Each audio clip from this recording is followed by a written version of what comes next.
শুভ দুপুর বন্ধুরা, কেমন আছো তোমরা সকলে? আশা করছি তোমরা সকলেই খুব ভালো আছো। তো আমি এখন যাচ্ছি ওই যে কলা গাছের শুকনো শুকনো পাতাগুলো যেগুলো ঝুলে গেছে সেগুলো একটু মানে টেনে ওগুলো নিচে রেখে দেবো।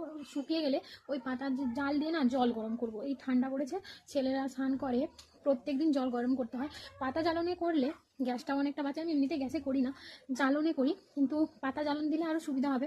জ্বালনে আমি রান্না করতে পারবো, লাগা জ্বালনে রান্না হবে।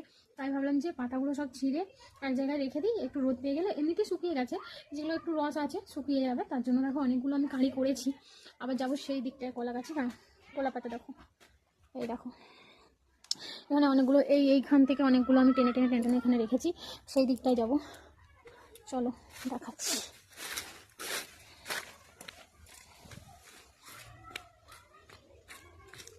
দেখো এগুলো শুকিয়ে গেছে, তো ঝুলে গেছে, এগুলোকে টেনে টেনে করে দিলে কী হবে বলো তো, সুবিধা হবে আমার অনেকটা। দাঁড়াও আগে ফোনটা রাখি, ঠিক করি।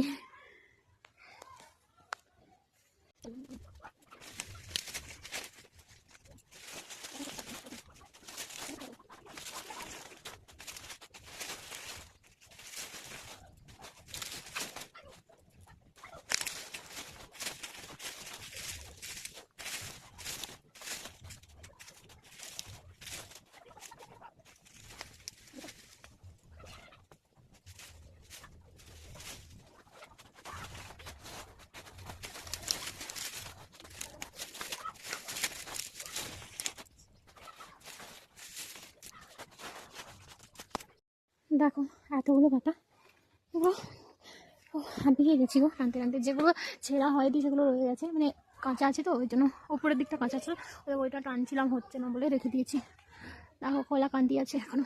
দেখো এখানে একটা পড়েছে, শীত টান পড়ে গেছে বলে শীতে না বড় হয়নি কলাগুলো। হয় দেখো ওগুলো ওখানে ছোটো ছোটো আছে আর কি, বড় হয়নি। অনেকগুলো কলা কান্দি আছে ছোটো ছোটো, এগুলো নতুন করে আবার লাগানো হচ্ছে। দেখো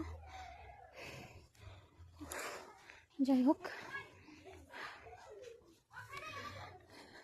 কুতলি হয়েছে নাকি কি জানি, হ্যাঁ হয়েছে 2-4টে, ওগুলো তুলে নিতে হবে একদিন। দেখো এখানে অনেক পাতা আছে, ওগুলো পরে করবো। বাবা 12টা বাজে গেছে, স্নান করবি আবার যাবি খেতে। হ্যাঁ ওর মেমের বাড়িতে খেতে যাবে, আজকে বাড়িতে খাবে না, তাই স্নান করাবো, স্নান করি ওকে। চলো আসো, খেলা হয়েছে না, গালটা কাটাবো একেবারে। আচ্ছা চলো টাটা।